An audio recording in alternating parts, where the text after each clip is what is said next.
ಕಾಂಗ್ರೆಸ್ ಶಾಸಕರಿಗೆ ಜೆಡಿಎಸ್ ನಾಯಕರು ಗಾಳ ಬೀಸಿರುವಂತಹ ವಿಚಾರ. ಕಾಂಗ್ರೆಸ್ ನಾಯಕರ ರೆಸಾರ್ಟ್ ಪಾಲಿಟಿಕ್ಸ್ಗೂ ಕೂಡ ಟಾಂಗ್ ಕೊಡ್ತಾ ಇದ್ದಾರೆ. ನಾವು ಯಾವ ಆಪರೇಷನ್ ಕೂಡ ಮಾಡಲ್ಲ, ನಮ್ಮದು ಚಿಕ್ಕ ಪಾರ್ಟಿ, ಅವರಲ್ಲಿ ಮ್ಯಾನ್ ಪವರ್, ಮಸಲ್ ಪವರ್, ಹಣದ ಪವರ್ ಇದೆ, ಅಧಿಕಾರ ಕೈಯಲ್ಲಿಟ್ಕೊಂಡಿರುವಂತ ಫೈಟ್ ಮಾಡೋದಕ್ಕೆ ಆಗುತ್ತಾ? ಇನ್ನು ನಮ್ಮ ಅಭ್ಯರ್ಥಿ ಕೇಳಿರೋದು ಆತ್ಮಸಾಕ್ಷಿಯ ಮತಗಳನ್ನ ಅಂತ ಹೇಳ್ತಾ ಇದ್ದಾರೆ. ಕುತಂತ್ರ ರಾಜಕಾರಣ ಮಾಡಿ ಗೆಲ್ಲುವಂತ ಹಪಾಹಪಿ ಏನ್ ನಮಗಿಲ್ಲ ಅಂತ ಹೇಳ್ತಿದ್ದಾರೆ HDK. ಬೆಂಗಳೂರಿನಲ್ಲಿ ಕೇಂದ್ರ ಸಚಿವ ಕುಮಾರಸ್ವಾಮಿ ಅವರು ವಾಗ್ದಾಳಿಯನ್ನ ಈ ರೀತಿಯಾಗಿ ನಡೆಸ್ತಾ ಇರುವಂತದ್ದು.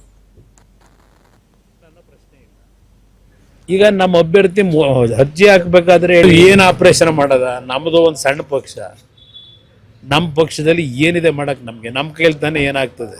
ಸರ್ಕಾರ ಅವ್ರ ಕೈಲಿದೆ, ಮ್ಯಾನ್ ಪವರು, ಮಸಲ್ ಪವರು, ಹಣದ ಪವರು ಎಲ್ಲ ಇಟ್ಕೊಂಡವ್ರೆ. ಅವ್ರ ಮುಂದೆ ನಾವು ಫೈಟ್ ಮಾಡೋಕ್ಕಾಗುತ್ತಾ? ನಾವು ನಮ್ಮ ಪಕ್ಷದ ಮತಗಳು ಚಲಾಪಿಲಿ ಆಗಬಾರದು, ನಮ್ಮ ಪಕ್ಷದ ಮತ ಒಟ್ಟಾಗಿರಬೇಕು ಅನ್ನೋದಕ್ಕೆ ಕ್ಯಾಂಡಿಡೇಟ್ ಹಾಕಿದ್ದೀವಿ.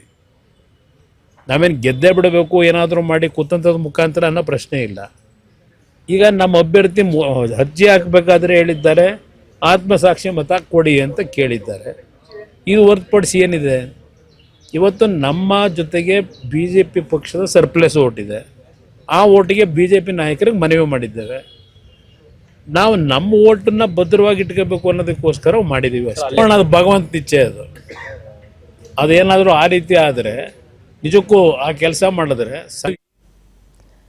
ಇದೇ ಸಂದರ್ಭದಲ್ಲಿ ಚುನಾವಣೆ ಅಂತ ಬಂದಾಗ ಯಾವ್ಯಾವ ರೀತಿಯಾಗಿ ಗೆಲ್ಲೋದಕ್ಕೆ ಪ್ರಯತ್ನ ಪಡ್ತಾರೆ, ಅವ್ರ ರೀತಿ ನಾವು ಗೆಲ್ಬೇಕು ಅಂತ ನಮ್ಮ ಆಸೆ ಏನಿಲ್ಲ, ದುರಾಸೆ ಏನಿಲ್ಲ.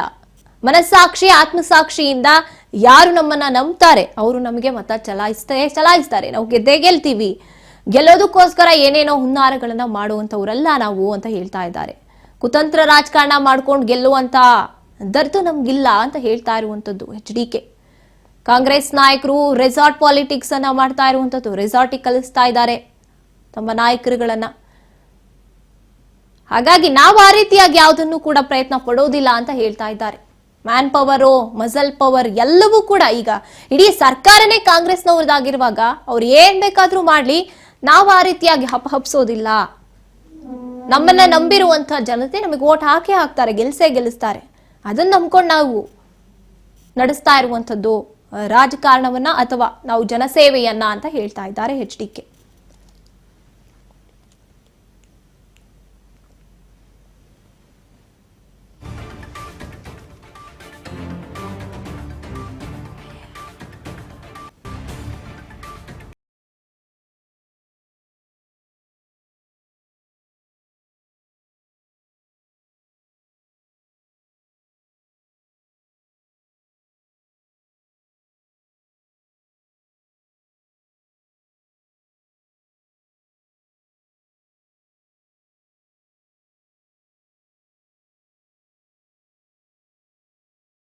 ಈಗ ಪರಿಷತ್ ಚುನಾವಣೆಗೆ ಎರಡೂ ಕಡೆನೂ ಕೂಡ ಜಟಾಪಟಿ ನಡೀತಾ ಇದೆ ಗೆಲ್ಬೇಕು ಅಂತ.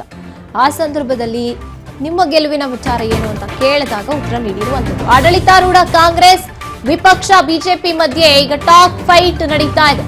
ಪೋಸ್ಟರ್ ವಾರ್ ಬೆನ್ನಲ್ಲೇ ಈಗ ಬಿಡದಿ ಚಲೋ ಆರಂಭಿಸಿರುವಂತದ್ದು ಮೈತ್ರಿ ಪಡೆ. ಬಿಡದಿಯ ಹಾಲು ಡೈರಿಗೆ ಖುದ್ದಾಗಿ ಭೇಟಿ ನೀಡಿದ್ದಾರೆ ರಾಜ್ಯಾಧ್ಯಕ್ಷ. ಭೂಮಿ ಕಳೆದುಕೊಳ್ಳುವಂತ ಆತಂಕದಲ್ಲಿ ಇರುವಂತ ರೈತರೊಂದಿಗೆ ಅವರು ಚರ್ಚೆಯನ್ನ ನಡೆಸ್ತಾ ಇದ್ದಾರೆ. ಯಾವ ಕಾರಣಕ್ಕೂ ಕೂಡ ರೈತರ ಜಮೀನು ಲಪ್ಟಾಯಿಸೋದಕ್ಕೆ ನಾವು ಬಿಡೋದಿಲ್ಲ. ಬಿಡದಿ ಅಂಗಳದಲ್ಲಿ ನಿಂತ್ಕೊಂಡು ಕಾಂಗ್ರೆಸ್ ಸರ್ಕಾರದ ವಿರುದ್ಧ ರಣಕಹಳೆಯನ್ನ ಹೊರಡಿಸ್ತಾ ಇದ್ದಾರೆ. ಅನ್ನದಾತರ ಬೆಂಬಲಕ್ಕೆ ನಿಂತ ವಿಜಯೇಂದ್ರ ಅಂಡ್ ಟೀಮ್. ಆಡಳಿತಾರೂಢ ಕಾಂಗ್ರೆಸ್ ಪಕ್ಷದ ವಿರುದ್ಧ ಈಗ ಈ ರೀತಿಯಾಗಿ ಹೋರಾಟಕ್ಕೆ ಮುಂದಾಗ್ತಾ ಇರುವಂತದ್ದು BJP ನಾಯಕರು. ರೈತರ ಪರವಾಗಿ ರೈತರಿಗೆ ಅನ್ಯಾಯ ಆಗೋದಕ್ಕೆ ಕೂಡ ನಾವು ಬಿಡೋದಿಲ್ಲ. ಹಾಗಾಗಿ ಅಲ್ಲಿನ ರೈತರು ಒಂದ್ ಕಡೆ ಹೋರಾಟದ ಮೇಲೆ ಹೋರಾಟ ಮಾಡ್ಕೊಂಡು ಬರ್ತಾ ಇದ್ದಾರೆ. ಬಿಡದಿ ಟೌನ್ಶಿಪ್ ವಿಚಾರವನ್ನ ಈಗ ಮತ್ತೊಮ್ಮೆ ಮುನ್ನೆಲೆಗೆ ತಂದಿರುವಂತದ್ದು ಈಗ ರೈತರಲ್ಲಿ ಒಂದ್ ರೀತಿಯಾಗಿ ಆತಂಕವನ್ನ ಉಂಟು ಮಾಡ್ತಾ ಇರುತ್ತೆ. ಹಾಗಾಗಿ ರೈತರ ಆತಂಕ ಪಡುವಂತದ್ದು ಯಾವುದು ಕೂಡ ಬೇಡ, ರೈತರ ಪರವಾಗಿ ನಾವಿದೀವಿ ಅಂತ ಹೇಳ್ತಾ ಇರುವಂತದ್ದು ವಿಜಯೇಂದ್ರ ಅವರು. ಅನ್ನದಾತರ ಬೆಂಬಲಕ್ಕೆ ನಾವು ನಿಲ್ತೀವಿ ಅಂತ ಕಾಂಗ್ರೆಸ್ ಪಕ್ಷದ ವಿರುದ್ಧ ಕೆಂಡ ಕಾರ್ತಾ ಇರುವಂತದ್ದು. ಪೋಸ್ಟರ್ ವಾರ್ ಆಯ್ತು, ಅದನ್ನೆಲ್ಲ ಕೂಡ ನೋಡಿರ್ತಾರೆ ನಾಯಕರು. ಬಿಡದಿಗೆ ಧಾವಿಸಿರುವಂತಹ ಸಂದರ್ಭದಲ್ಲಿ ಅದೆಲ್ಲದಕ್ಕೂ ಕೂಡ ಉತ್ತರ ನೀಡೋಕೆ ಮುಂದಾಗಿದ್ದಾರೆ. ಈ ಕಡೆ ರೈತರು ಕೇಳ್ತಾ ಇದ್ದಾರೆ ಅವರಿಗೆ ಇದು ಹೀಗೆ ಮುಂದುವರೆದ್ರೆ ಏನು ನಮ್ಮ ಸಮಸ್ಯೆಗೆ ಯಾರು ಪರಿಹಾರ ಕೊಡುವಂಥದ್ದು. ಈ ಕಡೆ ಕಾಂಗ್ರೆಸ್ ಅಥವಾ DK ಆಗಿರಬಹುದು, ಇದನ್ನ ಹೀಗೆ ಮುಂದುವರಿಸ್ಕೊಂಡು ಹೋಗ್ತಾ ಇದ್ದಾರೆ. ನಮ್ಮ ಪರಿಸ್ಥಿತಿ ಏನು ಅಂತ ಅಲ್ಲಿನ ರೈತರು, ಜನತೆ